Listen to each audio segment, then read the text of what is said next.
Ahí vamos, sobre dos piernas, bien derechos, orgullosos.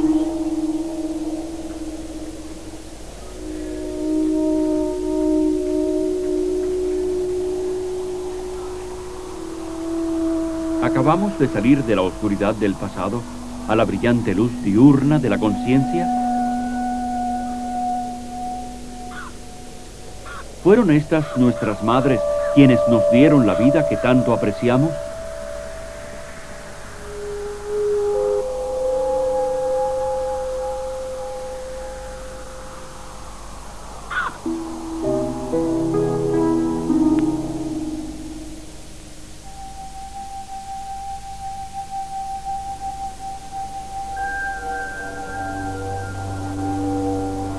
Orígenes. ¿Cómo se formó el mundo? Con el profesor Dr. A.E. Wilder-Smith de las universidades de Oxford, Reading, Londres y Ginebra. Producido por Standard Media International, Hilversum, Holanda y Eden Films, Mesa, Arizona.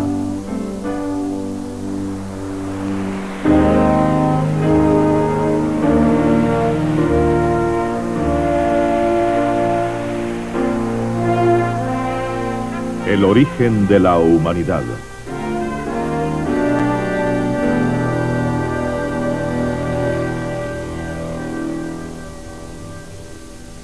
Aquí, en las arenas del viejo río, el señor Charles Dawson, F.C.A., encontró el cráneo fósil del hombre de Piltdown, 1912-1913.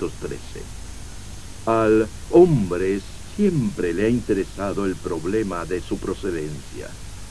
El hombre moderno es igual que el hombre antiguo en ese aspecto. Mi hija pequeña, cuando empezó a despertar a la conciencia, de 1 o 2 años de edad, me hizo su primera pregunta: papá, ¿de dónde vengo yo? ¿Cómo contestaría eso?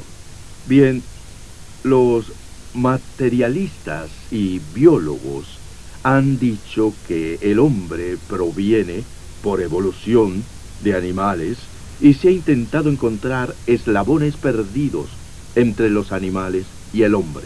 Hoy en día se habla menos de eslabones perdidos y más de antepasados comunes. Eso fue necesario, claro está, como prueba y para reforzar la evidencia que la teoría de la evolución requería. Y cuando no se encontraron evidencias, algún científico, tal vez con un toque de humor, inventó la evidencia. Y esto es un ejemplo de cómo se inventó una evidencia de una etapa intermedia entre el hombre y el mono en el cráneo de Piltdown. El cráneo de Piltdown era un cráneo humano con unas mandíbulas de simio adaptadas. Y esto sirvió por 35 años como prueba de la llamada etapa intermedia, hasta que unos trabajadores del Museo Británico descubrieron que se trataba de una mandíbula de simio acoplada a una calavera humana. O sea que fue un engaño deliberado.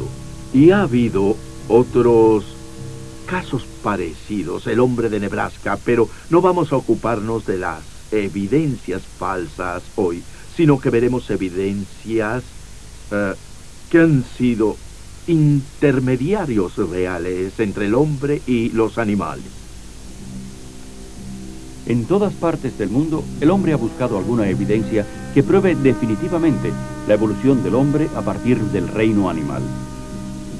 Al principio se pensó que el hombre de Neandertal era un buen candidato para el eslabón perdido, pero hoy todo el mundo está convencido de que el hombre de Neandertal era completamente humano. Uno de los mejores candidatos de hoy en día se halló en África.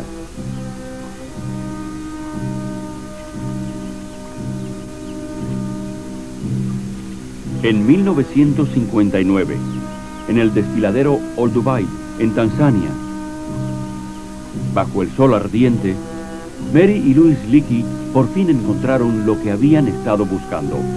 Durante 28 años buscaron fósiles por toda esta área hasta que descubrieron los restos de lo que ellos llamaron Australopithecus. En 1974, más al norte de África, Donald Johanson encontró los huesos de otro ejemplar de Australopithecus, a cuyo esqueleto llamaron Lucy. Estas criaturas son consideradas antepasados del hombre, principalmente porque se dice que poseen ciertas similitudes humanas en sus mandíbulas y dientes. El ortodoncista Dr. John Cuozzo ha investigado por años estas aseveraciones. Sus resultados no son muy alentadores en nuestra búsqueda del eslabón perdido. Esto que tengo aquí es una muestra de mandíbulas superiores e inferiores. Las inferiores están en primera fila y las superiores en segunda fila. Se les llama técnicamente mandíbulas y maxilares. Lo que he tratado de demostrar es la amplitud de la variabilidad humana. Esta gama se mide tomando dos alambres y alineándolos sobre el filo de los dientes. Y se pueden colocar los alambres de esta manera para así medir este ángulo aquí. Este ángulo es el que se mide. En este caso es de 67 grados. Ahora, si vamos siguiendo esta curva aquí, veremos que al final de la curva de arcos paralelos hay un conjunto de dientes paralelo. Este pertenece a un ser humano. Todos son de pacientes que tengo o he tenido alguna vez.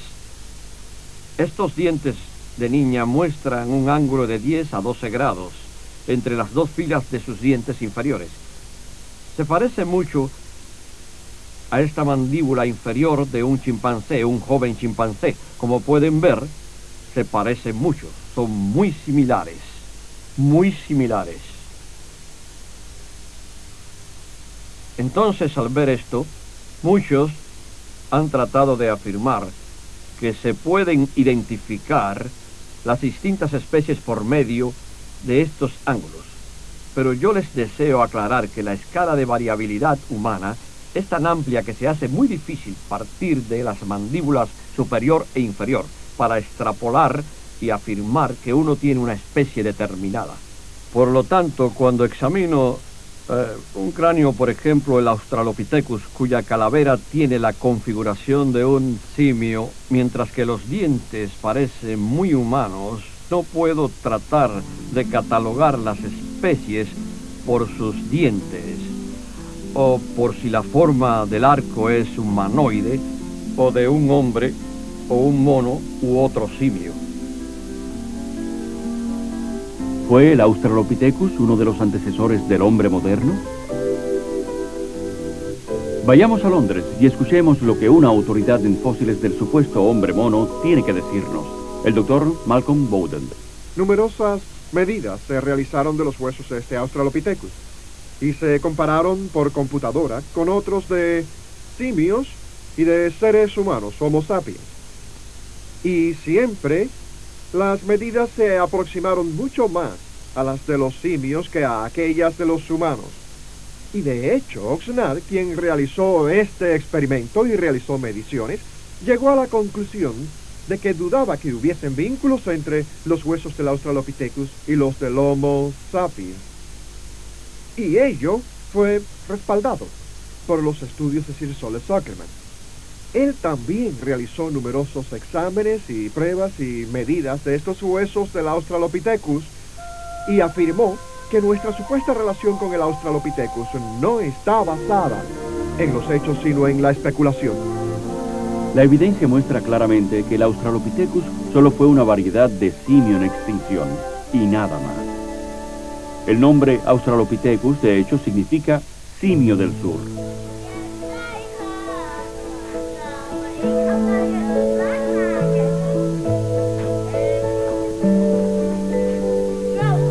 Los niños juegan. El barro es moldeado en formas fantásticas. Con rotuladores y crayones diseñan y dibujan cosas hermosas. Y cuando crezcan, todavía diseñarán y dibujarán diseños y planos de casas hermosas. Crearán y construirán ciudades enormes, en las que vivirán con miles y miles de vecinos.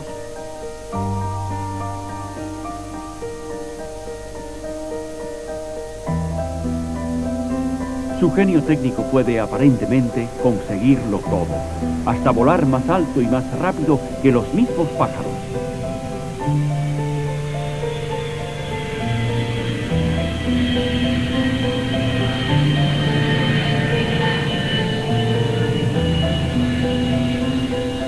Homo sapiens, el hombre moderno.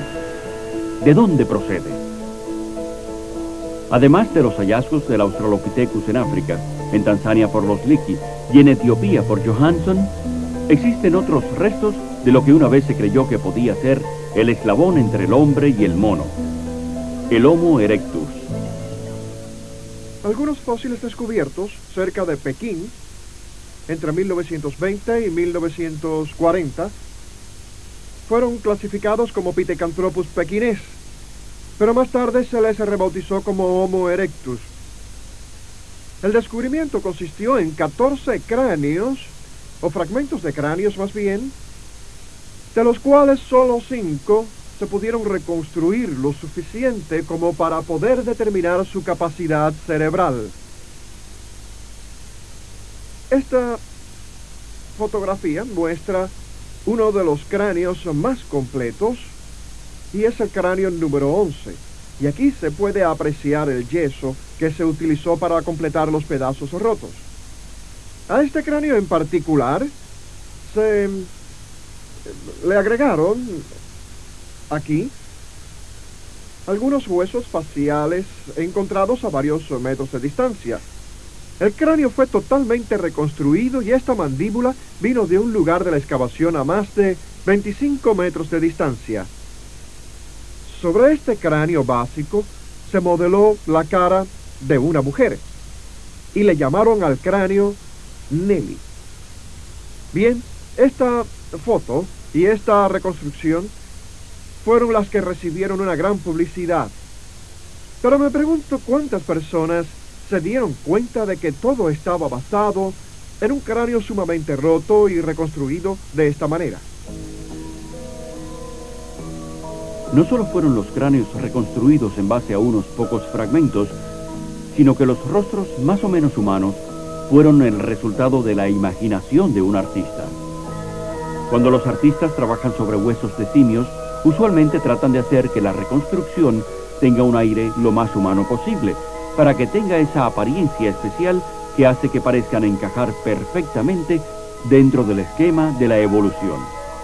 Y recíprocamente, cuando trabajan sobre huesos humanos, utilizan la libertad artística para hacer parecer la reconstrucción lo más simiesca posible. No hay manera de saber cuánto pelo tiene una persona examinando sus huesos. Incluso un cráneo completo no puede informarnos de la forma exacta de la nariz, los ojos, los labios o las orejas.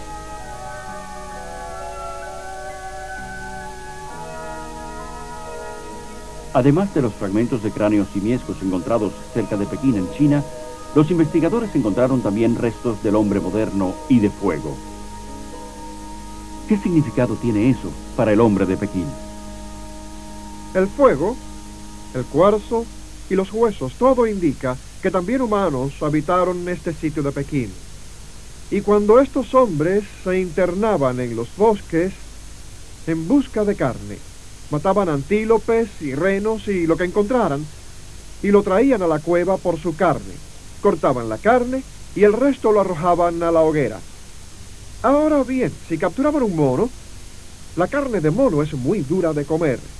Entonces le cortaban la cabeza, lo traían hasta la cueva y allí lo cocinaban. Después de cocinado, rompían el cráneo para llegar hasta el cerebro, cuya carne era una exquisitez.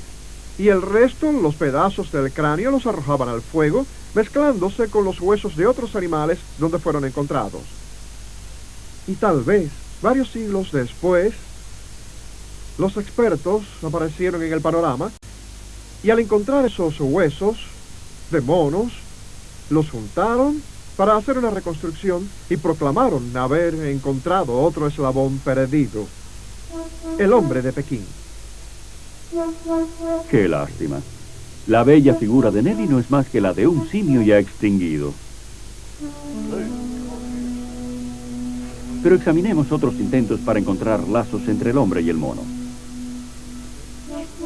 En Oklahoma, algunos científicos han observado por más de 10 años a Washoe, un chimpancé, a través de los medios modernos de la televisión. Y se ha visto que es posible enseñarle bastante a Washoe del lenguaje de los signos. Por medio de sus manos o de su cabeza, ella puede decirle a sus observadores que quiere una fresa o una manzana, que tiene sed y muchas cosas más. Como resultado, algunos han llegado a la conclusión de que esto es un indicio de que los monos tienen la capacidad de hablar, pero que les faltan los músculos necesarios en la garganta. Es bien sabido que los animales pueden aprender ciertas formas de comportamiento. Por ejemplo, este perro pastor. Por medio de los silbidos de su amo, puede guiar el rebaño a donde el pastor quiera.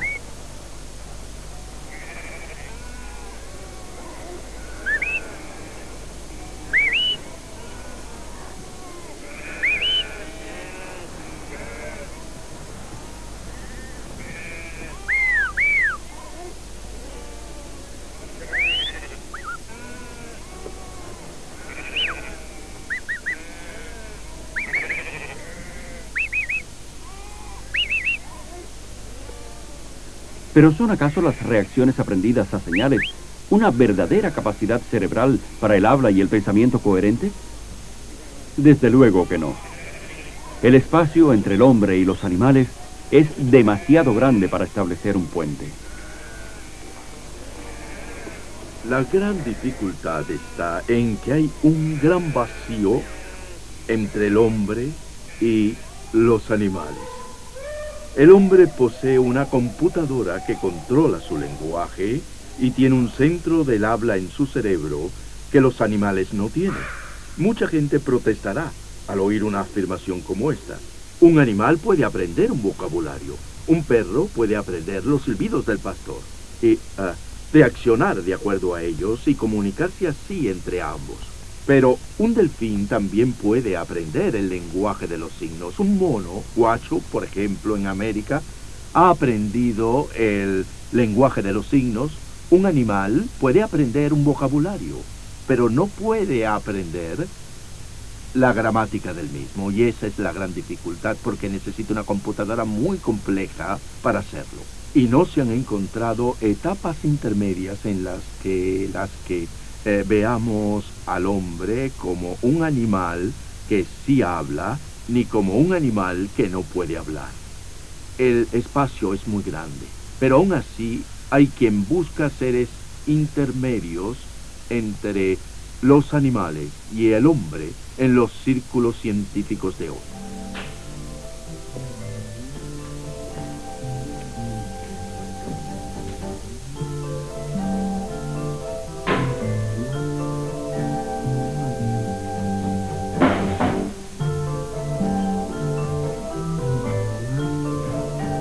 En las profundas bodegas del Museo de Historia Natural de Leiden, en Holanda, hay guardado un tesoro en una caja fuerte. Huesos fósiles encontrados por un holandés, Eugenio Dubois. La historia es la siguiente. Cuando Darwin publicó El origen de las especies en 1859, no existían evidencias fósiles que ligaran al hombre con el mono. Ahora, Eugenio Dubois se fue al lejano oriente en 1880 y le dijo a sus colegas que iba específicamente a buscar el eslabón perdido. Llegó a la isla de Java y allí encontró 2 cráneos parecidos a los humanos, los cráneos de Wadhak, pero eran tan similares a los de los humanos que no le sirvieron para nada. En 1891 encontró otro cráneo y un año más tarde, a 15 metros de distancia, encontró un hueso muy parecido al de una pierna humana. Eventualmente, Dubois decidió que el hueso de la pierna pertenecía a aquel cráneo y que había encontrado un mono que caminaba erguido y le llamó Pithecanthropus erectus. Aquí están el cráneo y también el hueso de la pierna. Ahora bien, ¿qué eran realmente? Fue aceptado en general que este hueso de una pierna era sumamente humano, pero hubo una discusión considerable sobre el cráneo. Cuando regresó y publicó sus resultados diciendo que había encontrado el eslabón perdido, el simio que caminaba erguido, recibió una gran publicidad y hubo gran furor por lo que él había encontrado. Pero durante el tiempo que estuvo dando sus conferencias, nunca mencionó los cráneos que anteriormente había hallado, los cráneos de Wadhak. Él guardó esos cráneos en secreto por 30 años y nunca habló a nadie sobre ellos. No fue hasta 1920 que informó al mundo científico acerca de ese descubrimiento. Y ello, por supuesto, causó consternación, porque si hubiera mostrado esos cráneos que parecían tan humanos, al mismo tiempo que él enseñó los del hombre de Java, nadie hubiese aceptado que aquellos huesos eran de un ser mitad hombre, mitad mono, pues había encontrado al mismo tiempo, en un estrato de la misma era, aquellos huesos tan humanos. Más tarde admitió, unos pocos años antes de su muerte, que lo que había encontrado era el cráneo de un gibón gigante.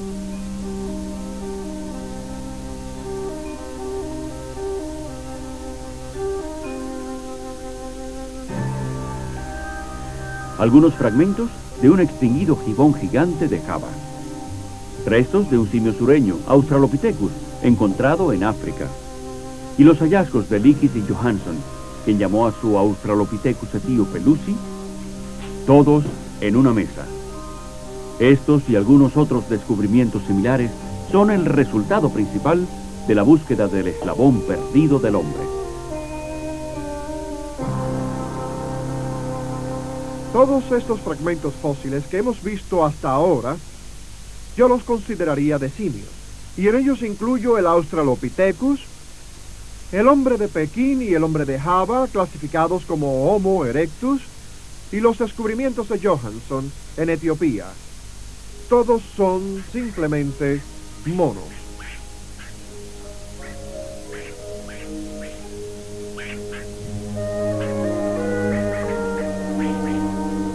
Pero ¿se ha encontrado alguna evidencia que indique que estos monos extintos y el hombre conviviesen al mismo tiempo? El profesor Wilbur Roche ha estudiado esta cuestión por muchos años. Tal parece que mientras más fósiles encontramos, al menos hasta ahora, parece suceder también que encontramos al hombre constantemente viviendo paralelamente con sus supuestos antecesores. El concepto de que el hombre se deriva de todas estas formas subhumanas es sencillamente muy dudoso e insostenible.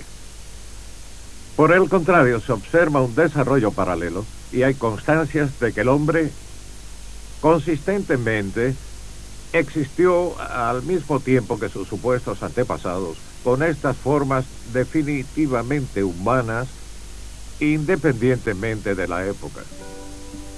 Aquí vemos a varios de los supuestos eslabones perdidos. Están colocados en el orden aproximado que les correspondería en la columna geológica. Sin embargo, si investigamos un poco más, encontramos que en cada caso, estos supuestos hombres monos no pudieron ser los antepasados del hombre, pues el hombre moderno, el Homo sapiens, ya existía. No solamente el hombre vivió al mismo tiempo que el Homo erectus, sino que se han encontrado fósiles y objetos en estratos que datan de la misma época que el Homo habilis o el Australopithecus. Ello es cierto también para el Ramapithecus.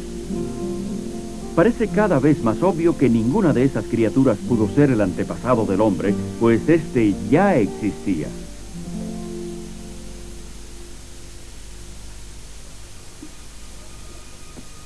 Se les ha dicho con frecuencia a nuestros hijos que hay evidencia abundante de que el hombre provino de antepasados antropoides.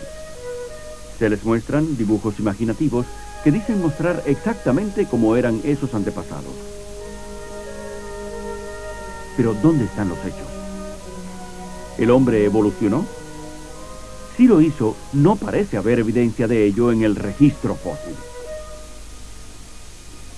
Los eslabones perdidos entre hombres y monos, así como todos los eslabones que se supone que existen entre todos los grupos de animales y plantas, siguen perdidos, por lo que podemos afirmar, de acuerdo a la evidencia, que el hombre siempre fue hombre y los monos siempre fueron monos.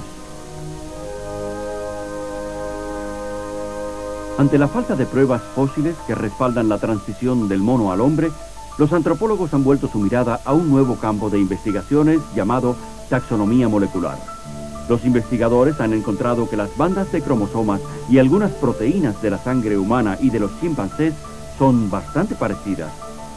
¿Acaso esto sugiere antepasados comunes?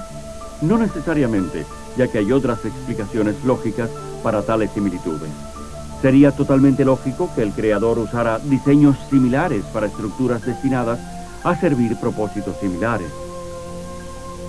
Es más, el número de cromosomas que debiera estar relacionado con la evolución, si es que algo lo estuviera, no muestra patrones específicos para ello. El número de cromosomas no se relaciona en modo alguno con ningún tipo razonable de orden ascendente en la evolución. Y también hay que añadir que las similitudes moleculares entre los monos y el hombre han sido a menudo bastante exageradas. Un examen molecular de una simple gota de sangre revela numerosas y claras diferencias obvias.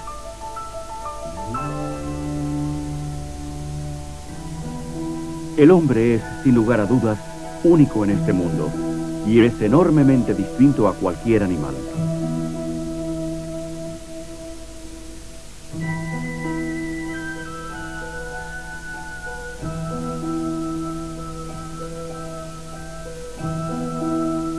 Homo sapiens, el hombre moderno, creado como un ser perfecto, desciende lentamente hacia la oscuridad. Pero aún así, su singularidad es clara. Su singularidad se manifiesta especialmente en su poder para crear.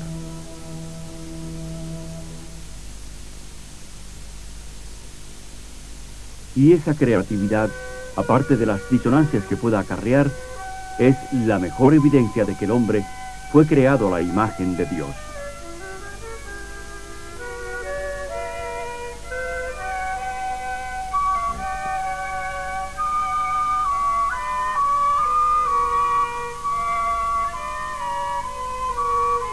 El hombre y el mono ciertamente se parecen en su forma, pero no están necesariamente emparentados.